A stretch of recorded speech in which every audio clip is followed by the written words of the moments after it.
Hi guys, അപ്പോൾ നമുക്കിന്ന് രാവിലെ തന്നെ കുറച്ച് പരിപാടിയൊക്കെ ഉണ്ടായിരുന്നു കേട്ടോ മുറ്റത്ത്. അപ്പോൾ നമ്മൾ നേരെ മുറ്റത്തേക്ക് ഇറങ്ങിയിട്ടുണ്ടായി. ആദ്യം നമ്മുടെ ടിപ്പുവിനെ ഒന്ന് കൊണ്ടുപോകണം. അപ്പോൾ അവിടെ യോഗയൊക്കെ ചെയ്യുവാണ്.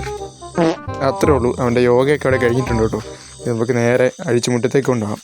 പിന്നെ ഞങ്ങൾ മൂന്നുപേരും നേരെ പറമ്പിലേക്ക് വന്നിട്ടുണ്ട്. പറമ്പിൽ നമ്മുടെ ചെങ്ങലമ്പരണ്ട എന്ന് പറഞ്ഞൊരു പ്ലാന്റ് നമുക്കൊരു മരത്തിലേക്ക് പിടിച്ച് കയറ്റി വിടാനുണ്ടായിരുന്നു കേട്ടോ. അപ്പോൾ ആ സംഭവം നമ്മൾ മുറ്റത്തായിരുന്നു നിർത്തിയായിരുന്നേ. അപ്പോൾ ആ സംഭവമൊക്കെ ഒന്ന് പിടിച്ച് കയറ്റി വിട്ടു. പിന്നെ ദാണ്ട് ഈ കാണുന്നത് നമ്മുടെ റംബൂട്ടാൻ്റെ ഫ്ലവറാണ് കേട്ടോ. റംബൂട്ടാൻ നിറച്ച് പൂവിട്ട് നിൽക്കുവാണ്. നല്ല രസമാണ് കാണാനൊക്കെ കേട്ടോ.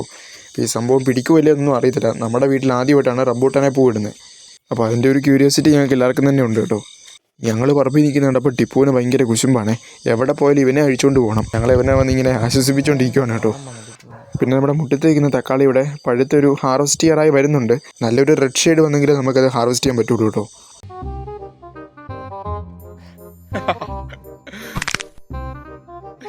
ഒരു ഭ്രാന്തായടാ.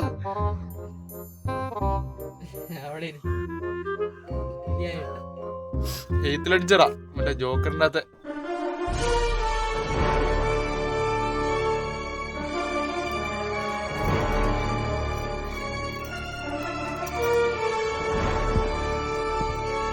പിന്നെ ഇന്ന് ഉച്ചയ്ക്ക് നമുക്ക് മന്തിയായിരുന്നു കേട്ടോ. നമ്മൾ അൽഫാം മന്തിയാണ് വാങ്ങിയേക്കുന്നത്. സംഭവം എന്തായാലും നല്ല ടേസ്റ്റായിരുന്നു കേട്ടോ. ഒരു രക്ഷയില്ല.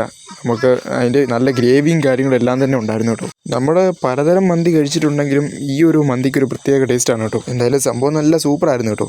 പിന്നെ ഏകദേശം ഒരു വൈകിട്ട് 3 മണി 4 മണിയൊക്കെ ടൈം ആയപ്പോഴത്തേക്കും നമ്മുടെ ഇവിടെ നല്ല മഴയായിരുന്നു കേട്ടോ. തിണ്ണലോട്ട് അങ്ങ് ഇറങ്ങി നിൽക്കുമ്പോഴത്തേക്കും നല്ല AC ഇട്ടേ കൂട്ട് തണുപ്പായിരുന്നു കേട്ടോ. ഇപ്പോഴത്തെ ഒരു സിറ്റുവേഷൻ നമ്മൾ അങ്ങനെ തന്നെ പറയണം. കാരണം എന്താണെന്ന് വെച്ചാൽ ഇപ്പോഴത്തെ ചൂട് എന്തൊരു അസഹ്യമായ ചൂടല്ലേ. മുറ്റത്ത് നല്ല മഴ പെയ്തുകൊണ്ടിരിക്കുമ്പം നമ്മളിവിടെ കട്ടൻ ചായ കുടിച്ചുകൊണ്ടിരിക്കുകയാണ് കേട്ടോ. അതിൻ്റെ ഫീലൊരു വേറെ ഫീലാണ്. വൈകിട്ട് നല്ലൊരു തണുപ്പൊക്കെ അടിച്ച് കട്ടൻ ചായ കുടിക്കുന്നത്. മഴയൊക്കെ കഴിഞ്ഞ് നമ്മൾ വീണ്ടും വൈകിട്ട് മുറ്റത്തേക്ക് ഇറങ്ങിയിട്ടുണ്ട് കേട്ടോ. ഇനി നമുക്ക് ടിപ്പുവിനെ കൊണ്ടുപോകണം. പിന്നെ അമ്മയുടെ കൂടെ കുറച്ച് കാര്യങ്ങളൊക്കെ ചെയ്യാൻ കൂടണം. അപ്പോൾ അതൊക്കെയാണ് വൈകിട്ടത്തെ പരിപാടികൾ.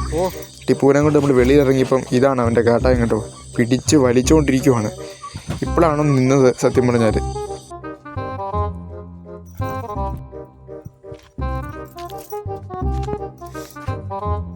2,000 years later.